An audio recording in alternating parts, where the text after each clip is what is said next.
नमस्कार, राज की बात में आपका स्वागत है। सिस्टम को बदलने वाले कुछ फैसले जल्द ही आने वाले हैं। मॉनसून सत्र में ये कुछ ऐसे बिल आने वाले हैं जिसको लेकर सिस्टम में बैठे हुए अलग अलग जगहों पर कब्जा किए हुए कुछ लोगों को समस्या होने लगी है और उसमें जुडिशियल सिस्टम भी है और फिर ये रिजर्वेशन की बात करने वाले लोग भी हैं, जिसपे सरकार ने पहले ही कह दिया है वुमेन रिजर्वेशन बिल फिर से ये इंप्लीमेंट होने के बाद मॉनसून सत्र के अंदर चलेगी और जिसके कारण अब फिर से राहुल गांधी का गैंग एक्टिव होने वाला है। इसमें कुछ नए सुझाव देने की कोशिश करेंगे, चेंज करने की कोशिश करेंगे, सरकार से सवाल उठाएंगे। लेकिन सबसे महत्वपूर्ण है जुडिशियल रिफॉर्म बिल जो कॉलेजियम सिस्टम के खिलाफ है। कॉलेजियम सिस्टम जजों की नियुक्ति और फिर जुडिशियल ओवररीच के खिलाफ जो जुडिशियल रिफॉर्म बिल आने वाला है उसको लेकर चर्चा तेज हो गई है। इसकी जिम्मेदारी ऐसा लगता है कि वाइस प्रेसिडेंट जगदीप धनखड़ को दे दी गई है। इसलिए जगदीप धनखड़ आजकल मीटिंग पर मीटिंग ले रहे हैं और सुप्रीम कोर्ट के कॉलेजियम में बैठे हुए 5 जजों के बीच ये हंगामा चल रहा है। एक एक जज सामने आकर या तो कॉलेजियम सिस्टम में ट्रांसपेरेंसी की बात कर रहे हैं या फिर कॉलेजियम सिस्टम में को बनाए रखने के लिए क्या क्या तर्क हो सकते हैं वो तर्क दे रहे हैं। लेकिन इस बीच कॉलेजियम सिस्टम और सीजेआई के ऊपर सवाल भी उठ रहे हैं और वो सवाल सुप्रीम कोर्ट से रिटायर होते समय एक जज ने उठाया, जस्टिस अभय ओका, जिन्होंने रिटायरमेंट के समय कहा कि सुप्रीम कोर्ट का पूरा सिस्टम सीजेआई केंद्रित हो गया है।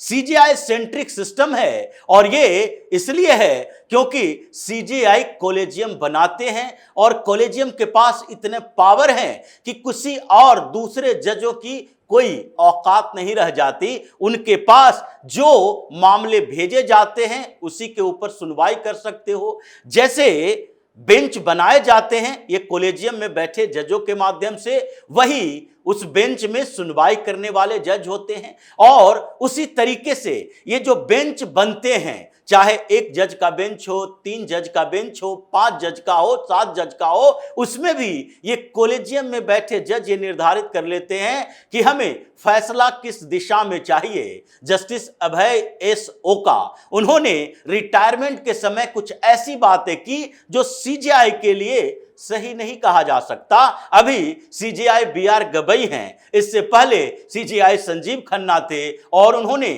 जो इशारा किया वो किसी एक सीजेआई के लिए नहीं किया बल्कि सारे सीजेआई के लिए किया। ऐसे सीजेआई बीआर गवई उन्होंने ये बोला था कि अभी जो जस्टिस ओका रिटायर हो रहे हैं वो बॉम्बे में उनके सीनियर थे, लॉ कॉलेज के सीनियर थे। उन्होंने हमारे सीजेआई बनने में बड़ी भूमिका निभाई क्योंकि सीनियरिटी के लेवल पर वो हमसे थोड़े पहले थे और उनका रिटायरमेंट का समय था, इसलिए वो सीजेआई नहीं बन पाए। लेकिन जस्टिस ओका ने जिस तरीके से सीजेआई केंद्रित सुप्रीम कोर्ट की बात की, इससे ये लगने लगा कि सारे जज इस कॉलेजियम सिस्टम से परेशान हैं, कॉलेजियम सिस्टम के पक्ष में नहीं है। कुछ जजों को यह लगता है भले ही कि इसे बनाए रखना चाहिए, जुडिशरी की सुपरमेसी हो, लेकिन सब जज उनके फैसले के साथ नहीं है। इसलिए जगदीप धनखड़ ने कई पूर्व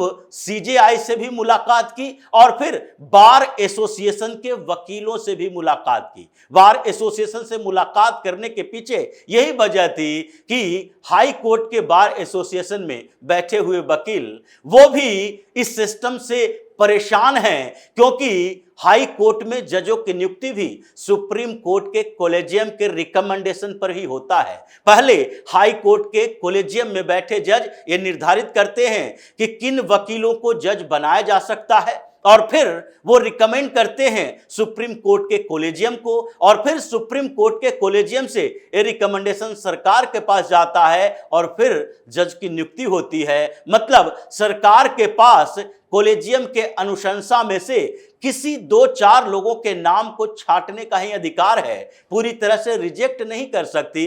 इसलिए सवाल उठ रहे हैं और वाइस प्रेसिडेंट जगदीप धनखड़ ने पहले सर्वदलीय बैठक बुलाई, सारे पार्टियों के नेताओं से मुलाकात की और फिर उसके बाद उन्होंने आगे की कार्रवाई शुरू कर दी। उसके बाद अलग अलग बार एसोसिएशन के वकीलों के साथ मुलाकात की और इस बीच 10 दिन के अंदर उन्होंने 2 पूर्व सीजेआई से मुलाकात की। हिमाचल प्रदेश गए हुए थे तो वहां उन्होंने पूर्व सीजेआई ठाकुर से मुलाकात की और उसके बाद उन्होंने एक और सीजेआई से मुलाकात की कुछ दिन पहले, वो है पूर्व सीजेआई एमएन वेंकटचलैया। इन दोनों पूर्व चीफ जस्टिस से मुलाकात करके उन्होंने जुडिशियल रिफॉर्म बिल में क्या क्या होना चाहिए, सुप्रीम कोर्ट में चल रहे सिस्टम से कैसे पूरे के पूरे सरकारी मशीनरी प्रभावित होती है, इसके बारे में जानकारी ली। क्योंकि अभी सुप्रीम कोर्ट में बैठे हुए 34 जज इस बात के बारे में जानकारी नहीं दे सकते,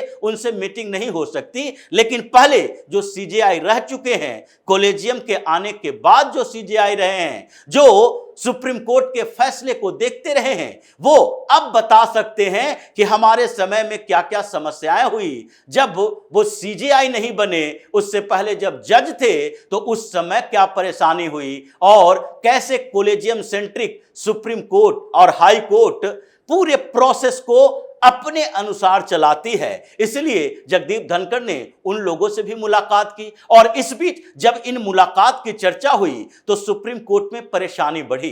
कॉलेजियम में सुप्रीम कोर्ट के अभी 5 जज हैं, उसमें सीजेआई बीआर गवई हैं, जस्टिस सूर्यकांत हैं, जस्टिस विक्रमनाथ हैं, जस्टिस महेश्वरी हैं और जस्टिस नागरत्ना हैं। ये 5 जज सुप्रीम कोर्ट के कॉलेजियम में बैठे हुए हैं, जिसमें से chief justice BR Gavai lead करते हैं कॉलेजियम को और सबसे पहले उन्होंने कॉलेजियम को डिफेंड करना शुरू कर दिया।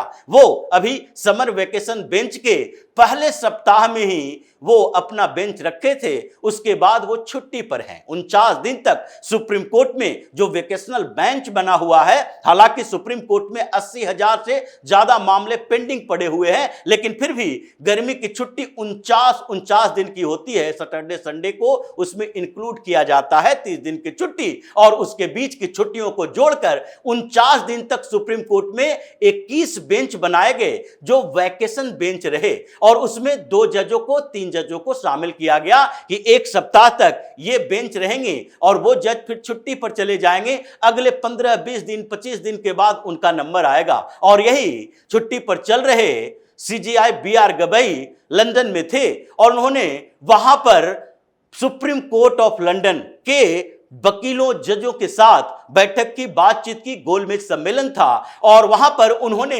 हिंदुस्तान के कॉलेजियम सिस्टम को डिफेंड करना शुरू कर दिया और उन्होंने कहा कि अगर नियुक्ति एक कार्यपालिका के हवाले कर दिया जाए, सरकार के हवाले कर दिया जाए, तो सुप्रीम कोर्ट में परेशानियां पैदा हो जाती है। 70 सालों के इस इतिहास में उन्होंने 2 उदाहरण भी दिया, एक पंडित जवाहरलाल नेहरू के समय और एक श्रीमती इंदिरा गांधी के समय, कि ये सुप्रीम कोर्ट के चीफ जस्टिस बनाने में सीनियरिटी को प्रभावित कर दिया था। सीनियर मोस्ट जज के बदले दूसरे, सेकंड नंबर के सीनियर मोस्ट जज को उन्होंने बना दिया था सीजेआई, जिसके कारण हंगामा चला था। और उसी में ये जो जस्टिस संजीव खन्ना थे, उनके चाचा जस्टिस एचआर खन्ना थे, हंसराज खन्ना, जिनको सरपास किया था इंदिरा गांधी ने, जिसके कारण उन्होंने इस्तीफा दे दिया था कि अगर हमारे से जूनियर सीजेआई बन जाए तो फिर हमको सीनियर होने के साथ इस सुप्रीम कोर्ट में काम करना गवारा नहीं है। उन्होंने रिजाइन दिया था। लेकिन ये 70 सालों के इतिहास में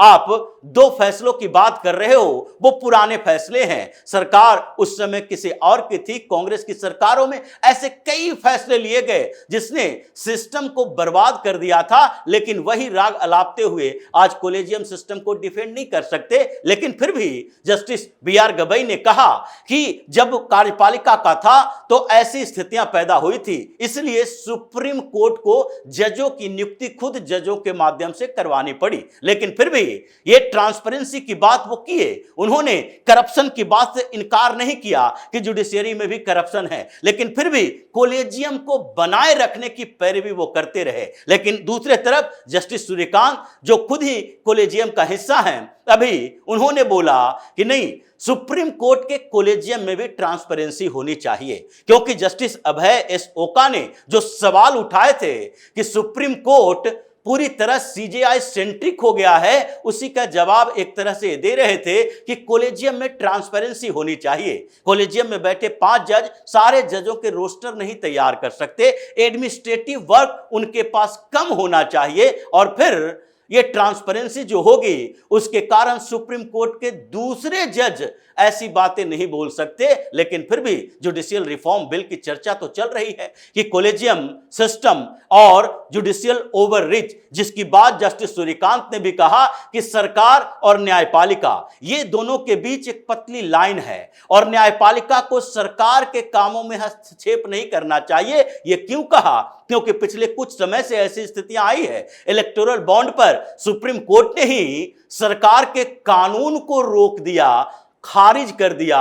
उससे पहले ये एनजेएसी लाया गया था 2016 में, सरकार के उस कानून को, संसद से बने कानून को सुप्रीम कोर्ट ने खारिज कर दिया, और अभी ये वक्फ बोर्ड संशोधन कानून पर ये सुप्रीम कोर्ट में सुनवाई हो रही है। इसमें भी जो अंतरिम आदेश तत्कालीन सीजेआई संजीव खन्ना ने दिया था, उस पर कई सवाल उठे और उसके बाद अंतरिम आदेश खत्म कर दिया गया। लेकिन फिर भी जब सुप्रीम कोर्ट के उन फैसलों के बावजूद सरकार ने उम्मीद ऐप लाया, तो उसके बाद इन लोगों ने फिर से सुप्रीम कोर्ट की शरण में गए और वहां जाकर ये कहने लगे कि ये तो जुडिशियरी का अपमान है, ये जुडिशियरी में अभी सुप्रीम कोर्ट में चल रहा है और सुप्रीम कोर्ट में सुनवाई खत्म नहीं हुई है, सरकार ने वक्फ बोर्ड की प्रॉपर्टी का रजिस्ट्रेशन शुरू करवा दिया, ये सही नहीं हो सकता। लेकिन फिर भी सुप्रीम कोर्ट अभी उस पर चुप्पी साधे हुए है, क्योंकि सवाल कई उठ रहे हैं। और वक्फ बोर्ड संशोधन कानून पर